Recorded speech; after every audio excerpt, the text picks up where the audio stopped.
August 5th, 2010. The Atacama Desert, Chile. To understand the nightmare, you have to understand the land. The Atacama is not just a desert. It is an alien planet anchored to the Earth. It is the driest place in the world. There are parts of this desert where rain has never been recorded in human history. NASA tests its Mars rovers here because the soil is so sterile, so dead, that it mimics the red planet perfectly. But beneath this dead soil lies a treasure: copper, gold. The veins of the Earth run deep here, and for centuries, men have been willing to die to touch them. The city of Copiapó is a mining town. It is a place of hard men, dust, and pickup trucks. Every morning, before the sun rises, an army of men wakes up. They drink instant coffee. They kiss their sleeping wives. And they go to war with the mountain. They know the risks. Mining is in their blood. Their fathers were miners. Their grandfathers were miners. They know that the earth is jealous of its gold. They have a saying in Copiapó: the mine gives and the mine takes.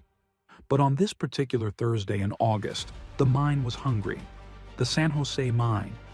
It was not a modern, high-tech operation. It was a relic.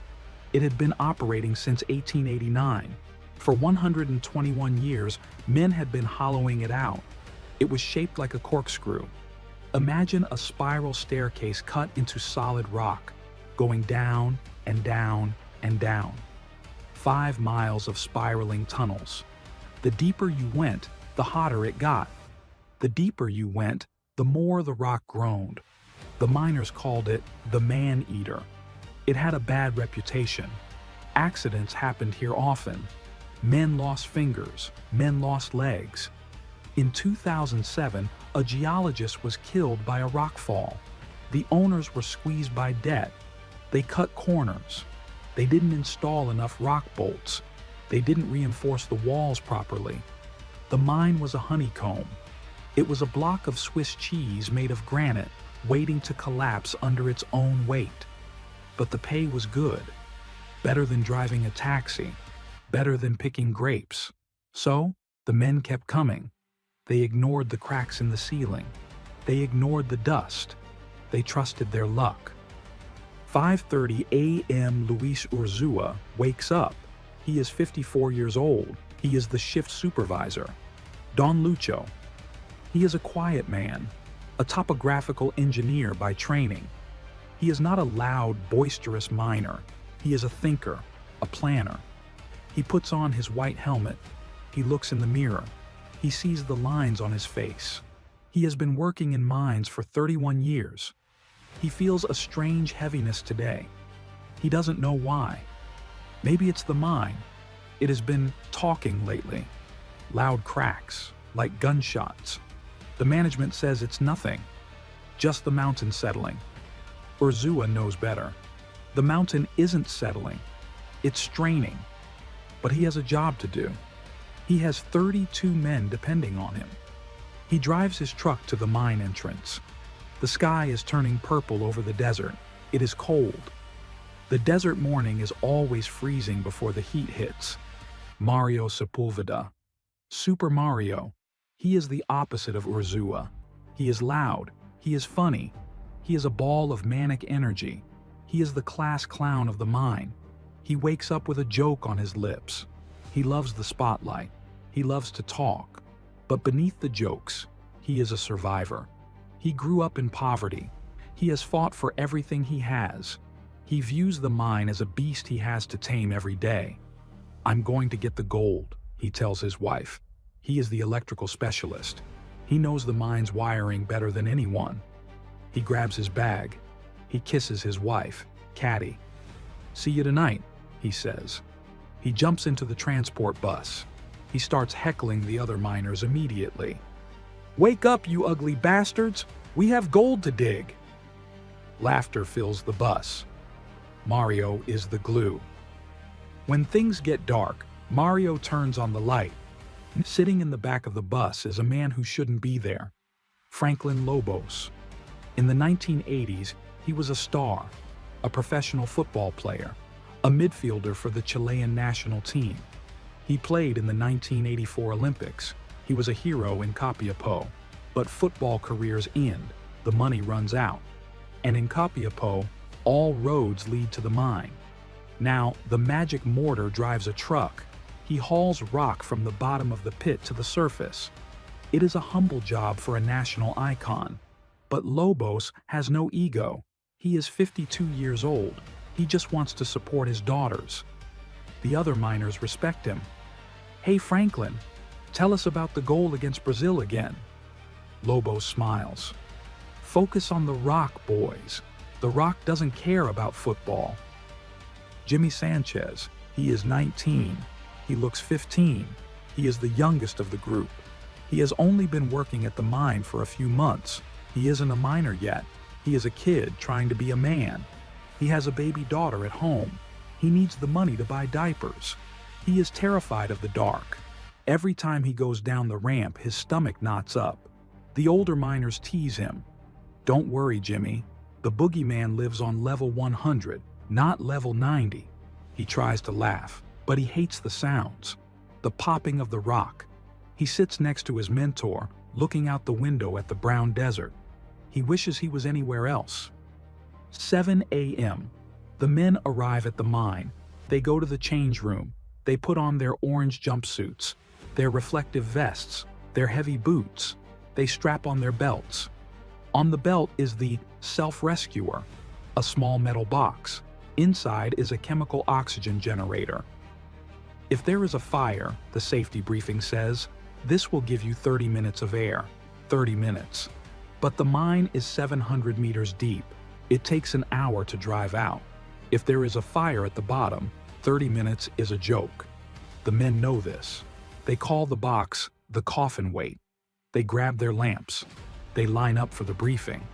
Luis Urzúa holds the clipboard. "Okay, listen up," Urzúa says. "We are working on the lower levels today. Level 105, level 90. The ramp is slippery. Drive slow. And watch the roof. The geologists say there is some movement." Some movement. A euphemism for the mountain is cracking. They nod. They pile into the transport truck and the smaller light vehicles. They approach the mouth of the mine, a black hole in the side of the mountain. It looks like a mouth. They drive in. The sunlight vanishes. The temperature drops, then starts to rise as they go deeper. They are leaving the world of the living. The drive down is a commute through hell. The main ramp is a zigzagging road cut into the rock. It is dark, lit only by the headlights of the trucks. The air is thick with diesel fumes and dust. They pass the refuge at level 105, a small room carved into the rock. It is supposed to be a safe haven. It has food, water, and oxygen. Urzúa notes it as they pass. Refuge is clear. They keep going down. Down to 300 meters, 400 meters, 600 meters. The pressure builds. Your ears pop. It gets hot. 30 degrees Celsius, 86 degrees Fahrenheit. Humid. The men take off their shirts. They are sweating before they even pick up a tool. They reach the bottom. The workings. Massive caverns where they are blasting the rock to extract the copper. The noise is deafening. Drills. Loaders. Crushers. They get to work.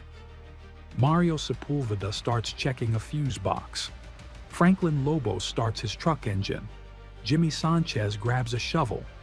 It is just another Thursday. Or so they think.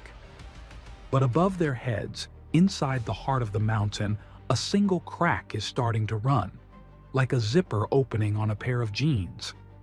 A piece of rock the size of the Empire State Building is detaching itself from the rest of the mountain, and gravity is about to take over.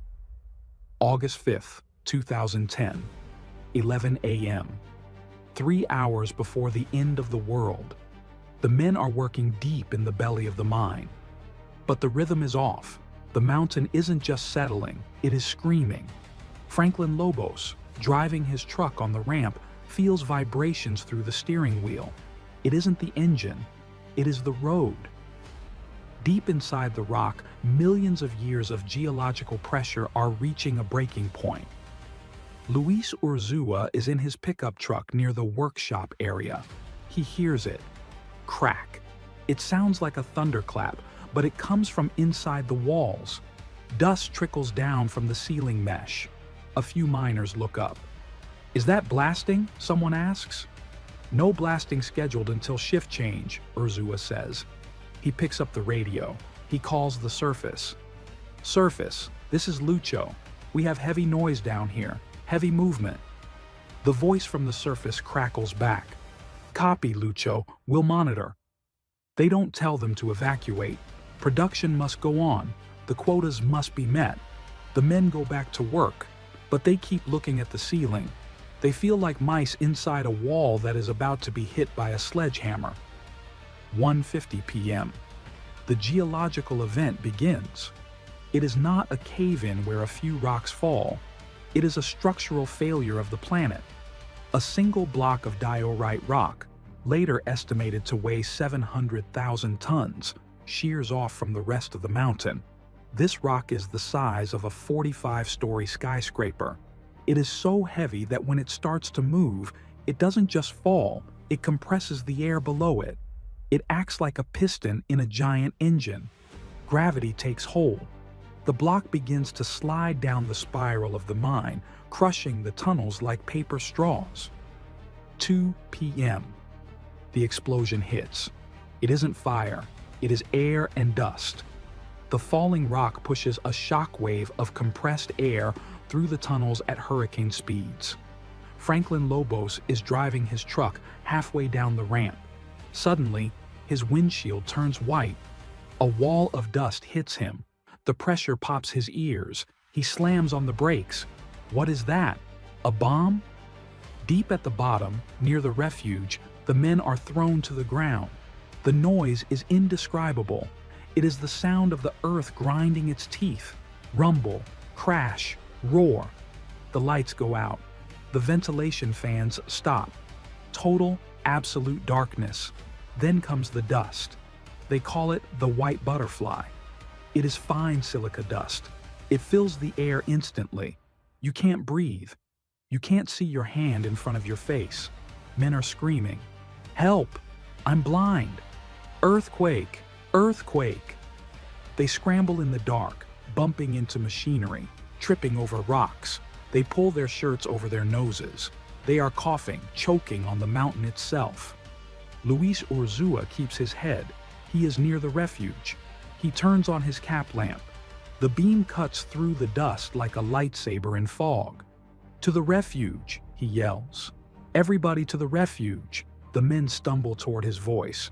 Mario Sepulveda grabs a younger miner who is freezing in panic. "Move! Move!" They gather in the small emergency room. Urzúa starts a head count. "Lobos? Here. Sepulveda? Here.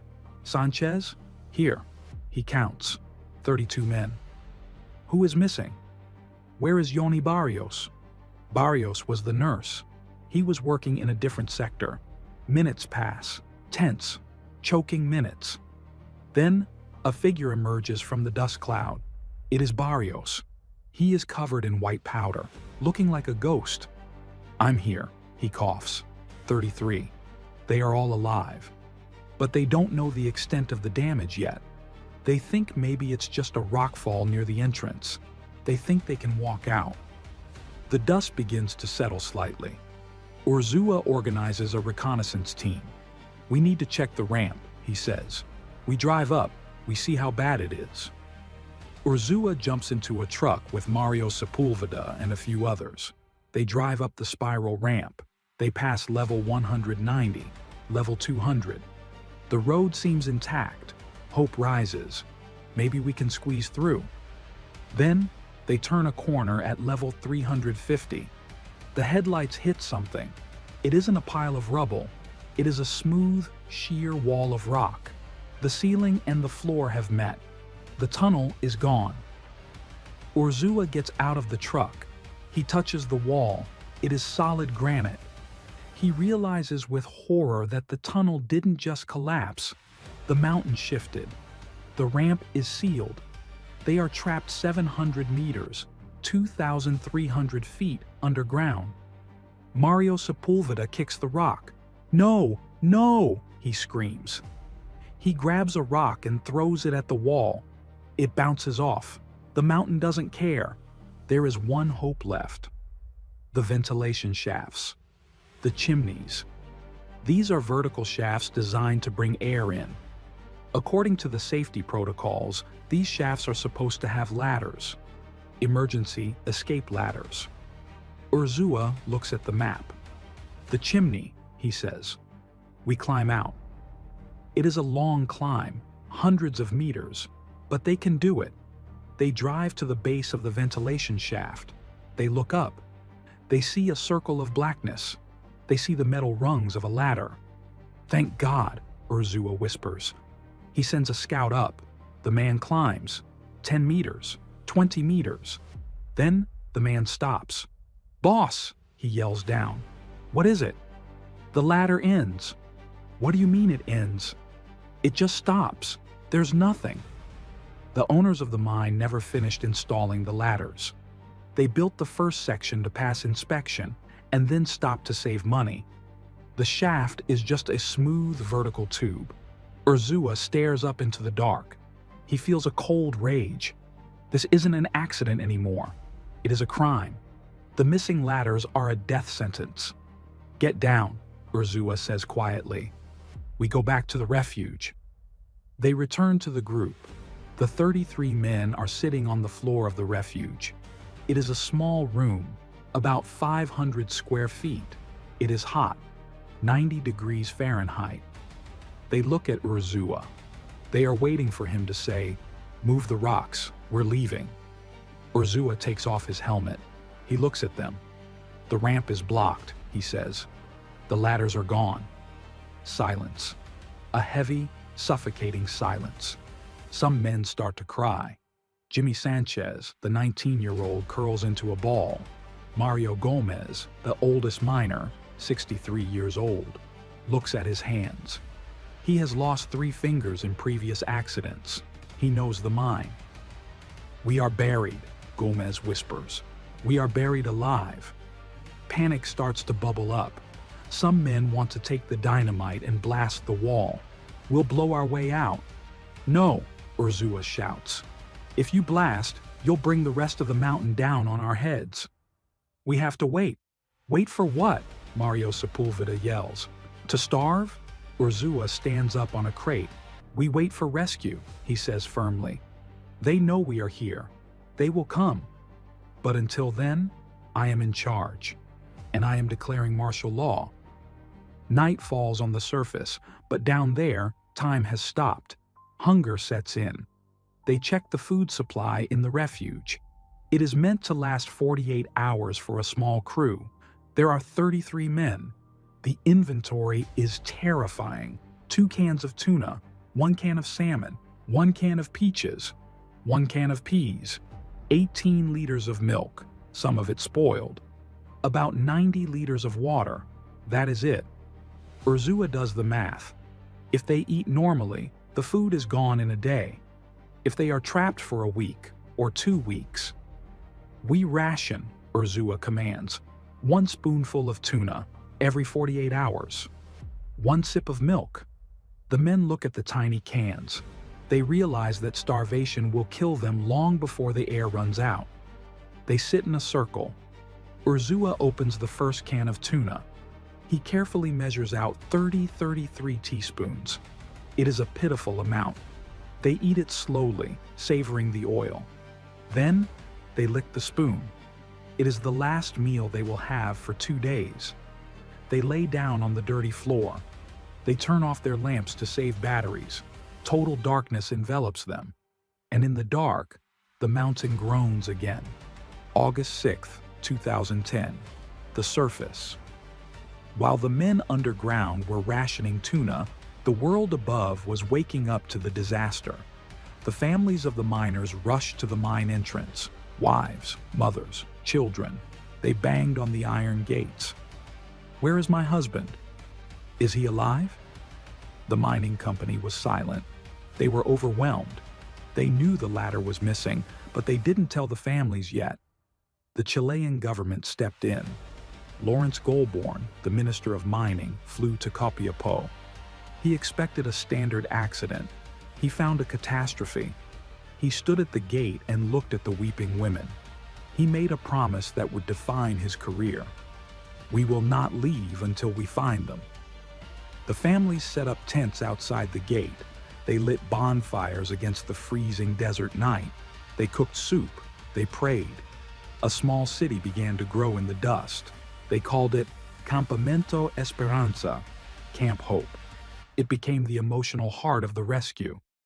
But inside the command center, the engineers were looking at the maps, and they were terrified.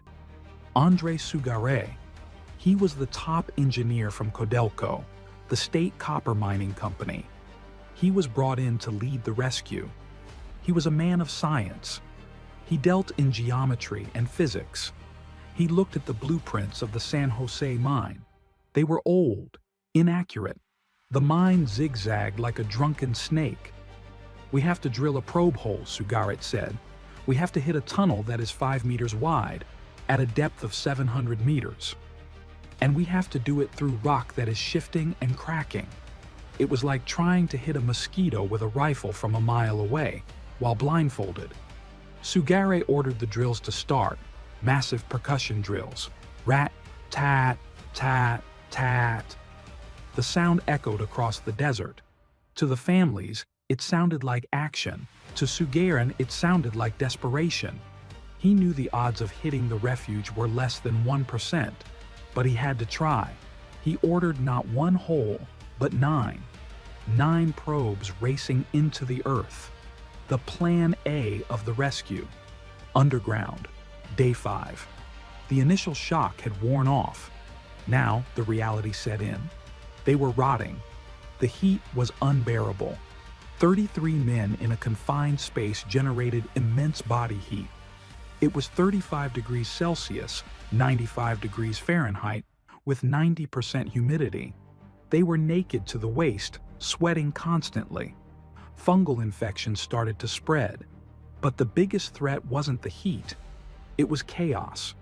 33 men trapped in a box can turn into Lord of the Flies very quickly. Luis Urzúa knew this. He convened a meeting. "We are going to vote," he said. "We are a democracy." They voted on everything. Who would distribute the water? Vote. Where would they sleep? Vote. Should they open the next can of tuna? Vote. They established a hierarchy. Urzúa was the commander. Mario Sepúlveda was the chief of morale. Yoni Barrios was the doctor. They divided the tunnel into zones. The refuge was the bedroom. The workshop was the casino, where they ate. And down the tunnel, far away, was Site 105, the bathroom. They maintained rigid discipline. "If we lose our order," Urzúa warned, "we lose our minds." Day 10. The hunger was a physical pain, sharp and constant. The rationing was brutal.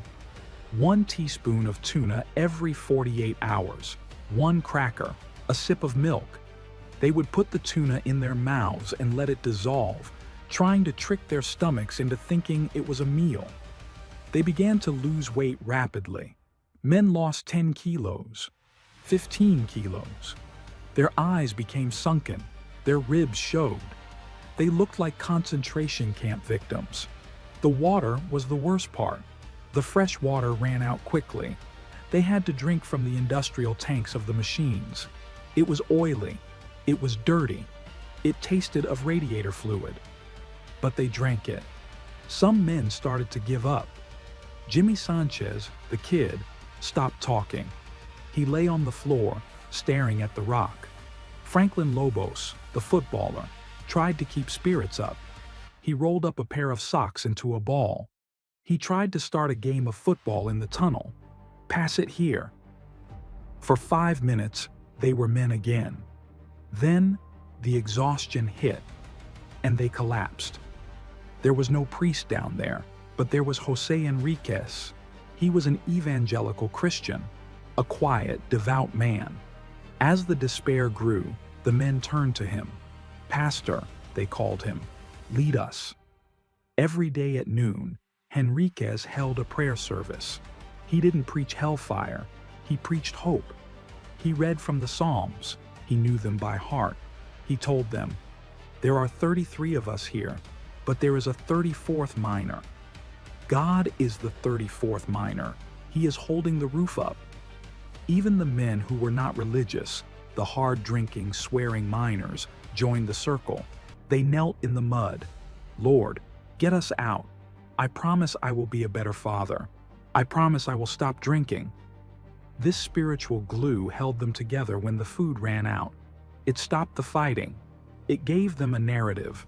They weren't victims. They were being tested. Day 14. On the surface, Sugare was failing. The drills were drifting. The rock was so hard that the drill bits would bend and veer off course. One probe missed the refuge by 10 meters. Another missed by 5 meters. Underground, this was psychological torture. The miners could hear the drills.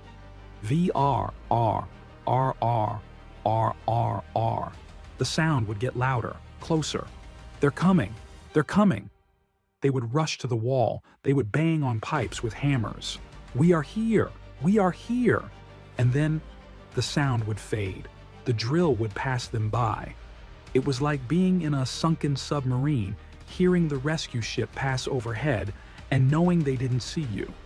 The silence that followed was devastating. Some men began to write farewell letters. "Take care of the children," they wrote on dirty paper. "Tell my wife I loved her."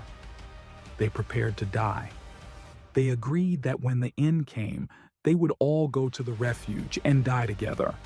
No one would die alone in the tunnel.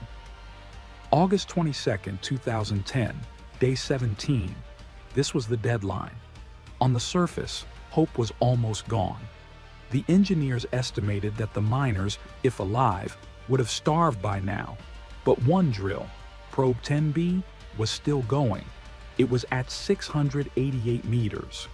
Underground, the men heard the sound again, but this time it didn't fade. It got louder and louder. It sounded like a chainsaw cutting through the wall.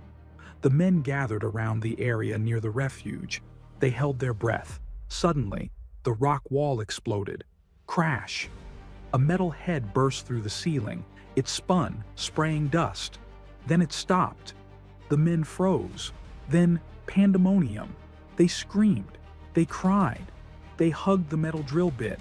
It was hot from the friction. Mario Sepulveda grabbed a hammer. "Signal them." He started banging a rhythm on the drill pipe. Clang, clang, clang. But they needed to be sure. They needed to send a message. They knew the drill would be pulled up soon to check the bit. They had to attach something to it. They found a bag. A plastic bag. They put a note inside from Mario Gomez to his wife. But they needed a collective message. Jose Ojeda grabbed a piece of paper and a red marker. He wrote in big block letters, "Estamos bien, en el refugio, los 33. We are well in the shelter, the 33. They taped the bag to the drill bit, but they wanted to be double sure. They grabbed a can of red spray paint, used for marking rocks. They sprayed the entire drill head red. Then they felt the pipe jerk. It started to rise. They watched it disappear back into the hole in the ceiling. "Go," they whispered. "Go tell them." On the surface, the drill operators felt the vibration. "We broke through," the operator said. "But is anyone there?" They started to winch the drill up. It took hours, 700 meters of pipe. When the head finally broke the surface, the workers gathered around. First, they saw the red paint. "Why is it painted?" someone asked. Then, they saw the plastic bag taped to the side. The workers started screaming. Minister Goldborn ran over. He carefully cut the tape. He pulled out the note. He read it. He looked at the engineers. He looked at the families waiting at the fence. He walked to the cameras. He held up the piece of paper. Estamos bien en el refugio Los 33. The eruption of joy at Camp Hope was seismic. People fell to their knees. Strangers hugged strangers. Flags were waved. Champagne was sprayed. Church bells rang in Copiapó. In Santiago, drivers honked their horns. It was the greatest news in the history of Chilean mining. They were alive, all of them. But amidst the celebration, Andrés Sugaré looked at the map. Finding them was the easy part. Getting them out meant drilling a hole wide enough for a man through 700 meters of unstable rock. It would take months. "Don't tell them yet," Sugaré whispered. "Don't tell them they might be down there until Christmas." August 23, 2010, Day 18.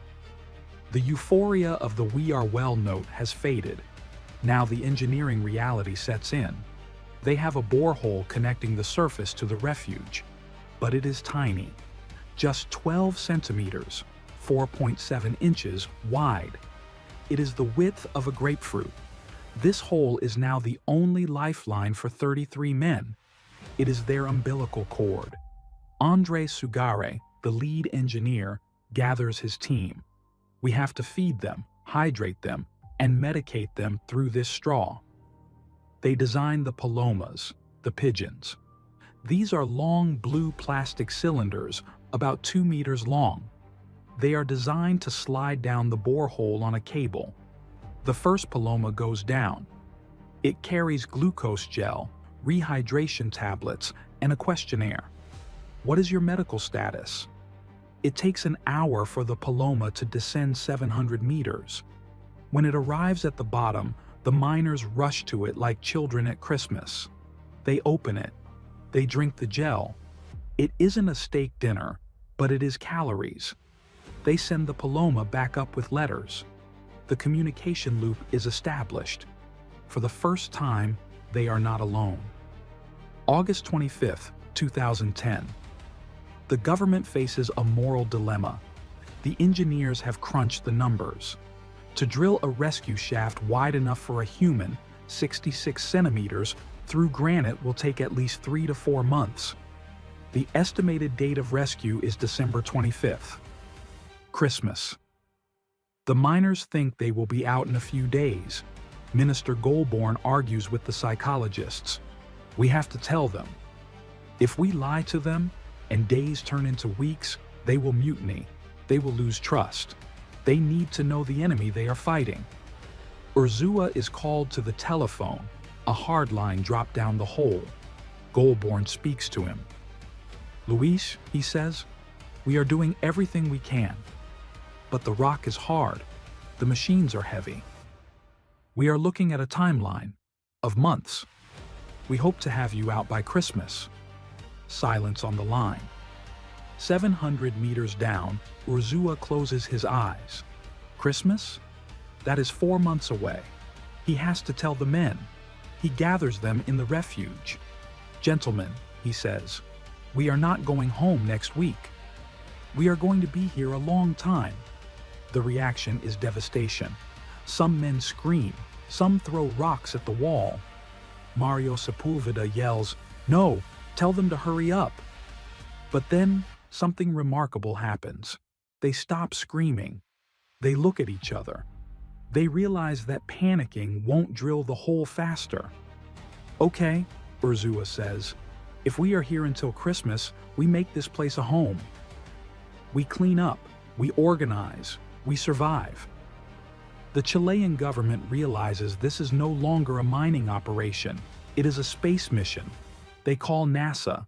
A team of experts arrives from Houston, Dr. Michael Duncan and Dr. Al Holland.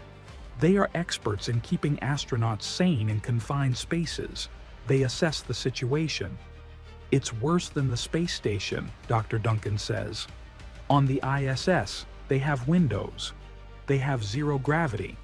Here, they have darkness, heat, and fungus." NASA prescribes a strict regimen. 1. Sleep cycles. The miners were sleeping whenever they felt like it. NASA orders day and night shifts. They send down high-powered lights to simulate the sun. 2. Diet. No more tuna rationing. They send down a diet of 2,000 calories a day, but it is strictly controlled. If the miners get too fat, they won't fit through the rescue tube. 3. Chain of command. They reinforce Urzúa's authority. 4. Purpose. They need work, NASA says. Idle hands are dangerous. The miners are put to work. They are told to clear the rock debris that will fall from the rescue drilling. They become the 33, a unit, a platoon. They start to shave. They put on clean clothes sent down the Palomas. They send videos back up. In the videos, Mario Sepulveda acts as a TV host, giving tours of the apartment. Here is the bedroom, he jokes. Here is the casino. The world falls in love with them. Rescuing them requires a whole. The engineers develop 3 simultaneous plans. It is a race. Plan A, the Strata 950, a massive Australian drill. It is slow but reliable. It drills straight down. Speed, 10 meters a day. Plan B, the Shram T130, an American-made percussion drill. It is faster but riskier. It has to widen an existing borehole. Speed, 20 to 30 meters a day. Plan C, the Rig 421, a giant oil drilling rig. It is a beast. It drills a wide hole in one pass, but it takes weeks to assemble on the surface. The race begins. Camp Hope becomes a construction site. The ground shakes 24 hours a day. Down below, the miners listen. They bet on the drills.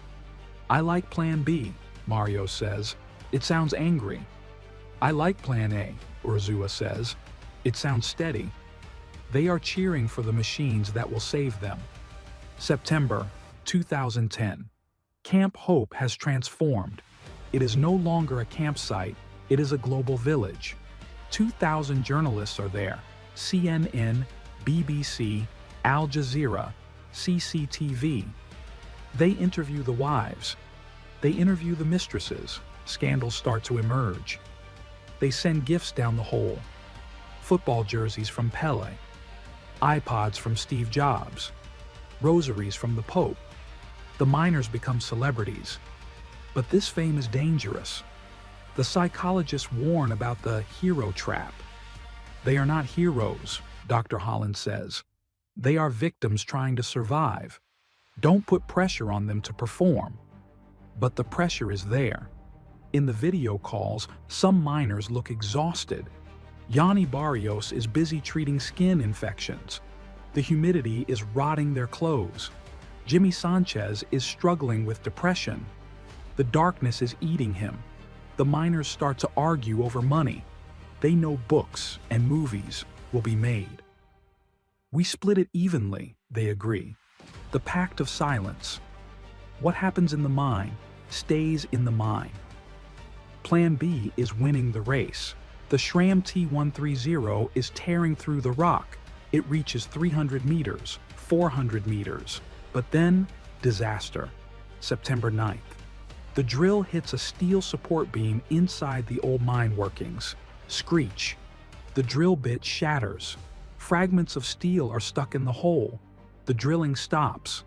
Silence returns to the mine. The miners ask Urzúa, why did it stop? They broke the bit, Urzúa says.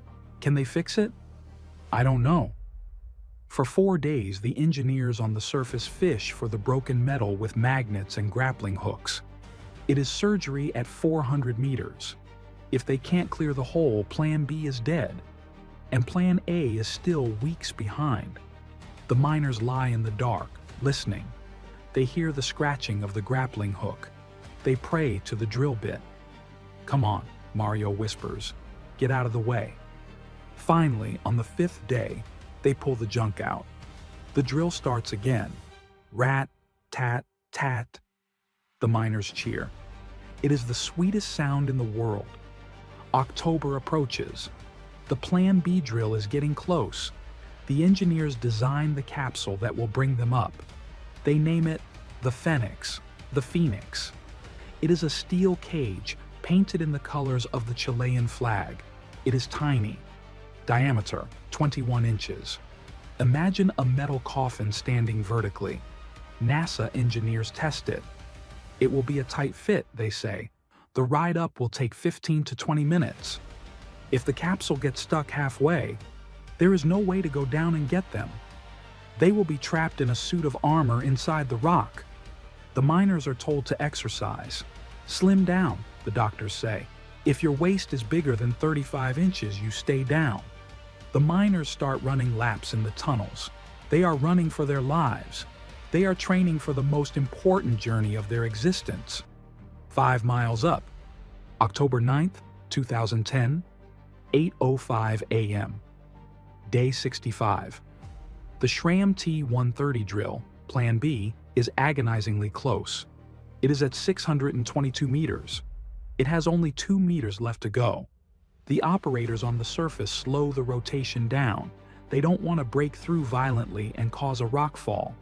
Down below, the miners are huddled in the workshop. They are listening to the grind. Grrrah, chunk, grrrah, chunk. Suddenly, the noise changes. The resistance on the drill vanishes. The drill head spins freely in empty space. The breakthrough. On the surface, a siren wails. Not an alarm, a victory song. The families at Camp Hope run to the fence. They are screaming. They are crying. They did it. They killed the mountain. Underground, the miners rush to the hole. They see the massive drill bit dangling from the ceiling. It looks like the finger of God. They hug each other. They hug the drill bit. They grab hammers and bang on the pipe. Clang, clang, clang. We are ready. Pull us up. But the engineers know the hole isn't ready. It is raw, jagged rock. If the capsule scrapes against a sharp rock, it could get stuck. The celebration is brief. Now, the final engineering gamble begins. André Sugaret faces his hardest decision. The hole is drilled, but it is unstable. Standard procedure says you should line the entire 700-meter shaft with steel pipe to prevent rocks from falling. But casing 700 meters takes weeks, and the equipment might get stuck. If the casing gets stuck halfway, the hole is ruined. Game over. Sugaret looks at the geologists. The top 100 meters is loose soil, they say. That must be cased. But the bottom 600 meters is solid granite. It's hard. It should hold. Sugaret makes the call. We case the top 96 meters. We leave the rest bare rock. It is a massive risk. They are betting that the granite won't crumble while the capsule is moving up and down. They lower the steel casing. They weld it into place. They pour concrete around the collar of the hole. They build a platform. They install the winch, a massive Austrian pulley system designed for ski lifts. It is fast. It is precise. Everything is ready. October 12th, 2010. The stage is set. Who goes first? The doctors and psychologists debate the order. It is a triage of exit. You don't send the sickest first. If the sickest man panics or passes out in the capsule, he blocks the exit for everyone else. You don't send the leader first. The captain leaves the ship last. They decide on a 3-group system. The skill, los hábiles. The fittest, most technically savvy miners. If the capsule gets stuck or spins, they can fix it or communicate calmly. The weak, los débiles. The sickest miners. The ones with diabetes, hypertension, or dental abscesses. Once the system is proven safe, they get them out fast. The strong, los fuertes. The mentally toughest men. They can wait the longest. They can handle the psychological pressure of being the last ones left in the tomb. Florencio Avalos is chosen as number 1. He is young, 31, fit, and the second in command. He is stoic. He won't panic. Mario Sepulveda begs to be first. Let me go. I want to lead. No, Mario, Urzúa says. You are too emotional. You go second. You wake the crowd up. Luis Urzúa volunteers to be number 33. I brought them in, he says. I take them out. October 12th, 11:15 p.m. The world is watching. 1 billion people are tuned into the live feed. In Times Square, in Tokyo, in London, people stop walking. At the mine, the Phoenix capsule hangs over the hole. It is painted white, blue, and red. A man steps forward, Manuel Gonzalez, a rescue expert from Codelco. He is about to be the first human being to enter the mine from the surface. He is the test pilot. If the walls collapse, he dies. He puts on his helmet. He smiles. He climbs into the tiny cage. The door is latched. "God be with you, Manolito," the operator says. The winch turns. The capsule disappears into the earth. Down below, the 33 miners are waiting. They have cleaned the living room. They have shaved. They are wearing their cool sunglasses to protect their eyes from the surface lights. They look up the shaft. They see a light descending. It gets brighter. The capsule touches down. Thump. The door opens. Manuel Gonzalez steps out. It is like Neil Armstrong stepping onto the moon. The miners rush him. They hug him. They are crying. Gonzalez is crying too. "I bring you love from the whole world," he says. He isn't just a rescuer. He is proof that the nightmare is over. 11:55 p.m. Gonzalez turns to Florencio Avalos. "You're up, Florencio." Avalos hugs his brother, who is also trapped in the mine. He hugs Urzúa. He climbs into the capsule. They strap him in. They put monitors on his chest to track his heart rate. "Ready?" Gonzalez asks. "Ready?" The door closes. Up, up. The winch engages. The capsule lifts off the floor. Avalos watches the faces of his friends recede. He enters the dark tube. The ascent takes 15 minutes. It is a terrifying ride. The capsule spins slowly. He sees the raw rock walls passing inches from his face. Water drips on the plexiglass. He sees the change in the rock, from granite to volcanic. Then, he sees the steel casing. He knows he is close. On the surface, silence falls. The families are holding their breath. The wheel stops spinning. The capsule emerges from the hole. Steam rises from it. The door opens. Florencio Avalos steps out. His 7-year-old son, Byron, runs to him. Avalos falls to his knees. He hugs his boy. He is the first man to be reborn. The crowd erupts. Chi-chi-chi, le-le-le, viva Chile. It is 12:10 a.m., October 13th. The miracle has begun. 1 a.m. The capsule goes down empty and comes up with number 2, Mario Sepulveda. Super Mario. Before he even gets out of the capsule, he is screaming, "Viva Chile, mierda!" The door opens. He jumps out. He isn't crying. He is pumping his fist.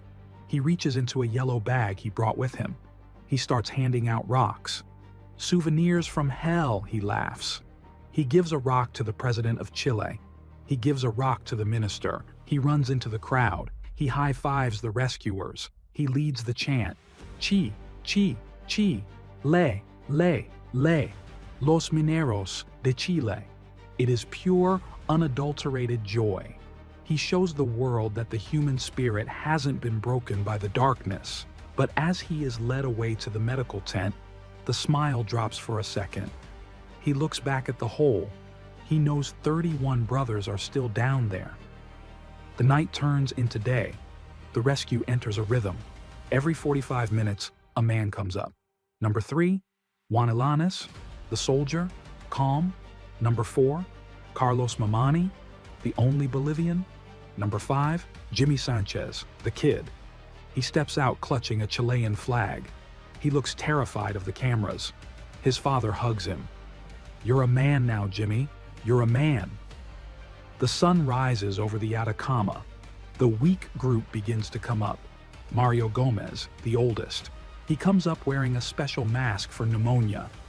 He falls to his knees and prays. He holds up the flag. He has survived 63 years of mining, and this was his final shift.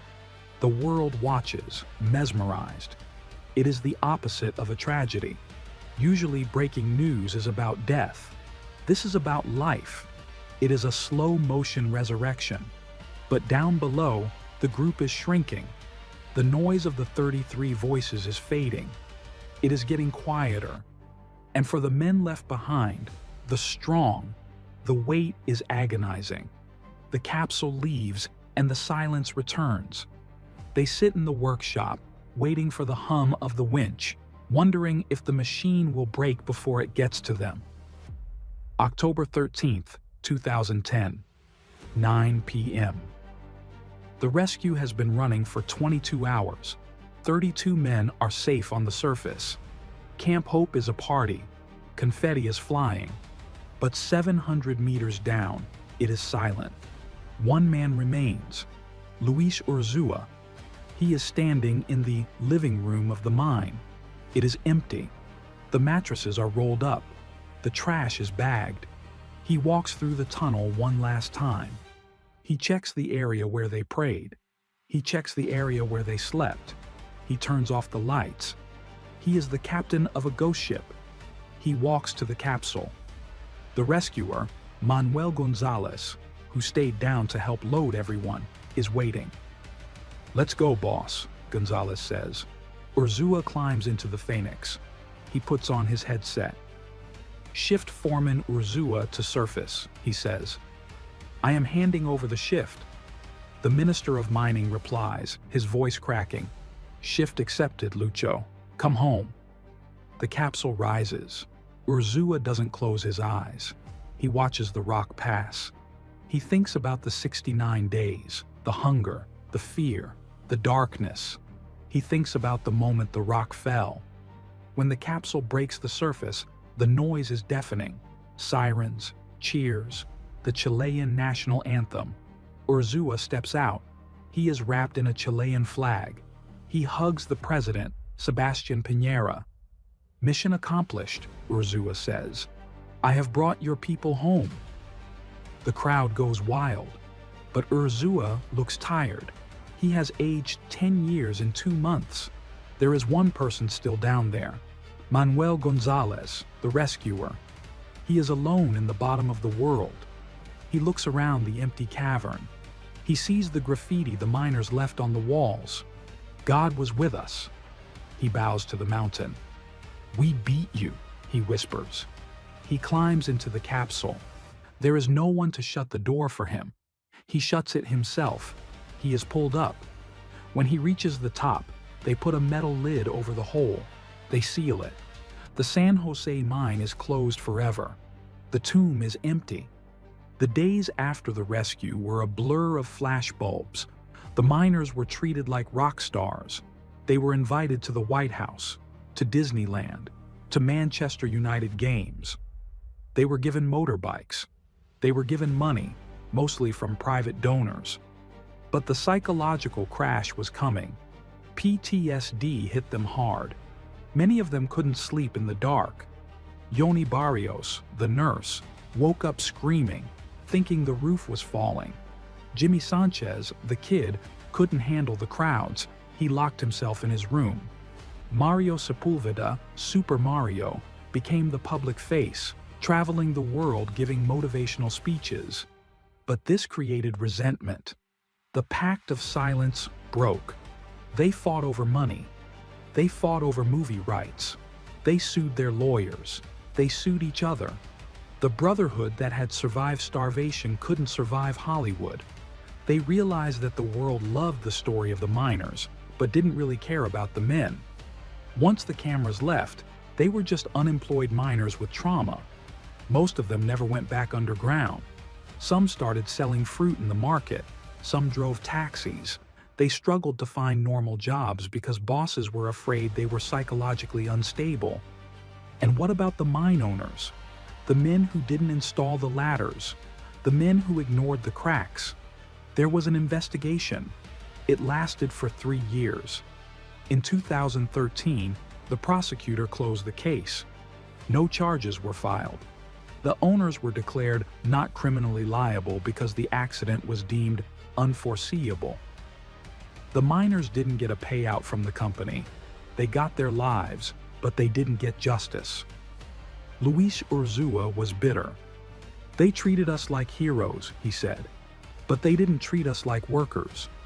We were buried because of greed, and greed walked away free. The story of the 33 is a paradox. It is a triumph of engineering and a failure of safety. It is a story of brotherhood and a story of greed. But beneath the politics and the lawsuits, the core of the story remains untouched. For 69 days, 33 ordinary men held off death with nothing but discipline and faith. They shared a teaspoon of tuna. They prayed together in the dark. They showed us that when the walls close in, literally and metaphorically, human beings are capable of extraordinary grace. The Atacama Desert is silent again. The San José mine is a ruin. The entrance is blocked by rocks. But if you listen closely to the wind blowing through the canyons of Copiapó, you can almost hear it. The sound of a drill, the sound of a cheer, and the voice of Mario Sepúlveda yelling, "Viva Chile! Viva la vida!"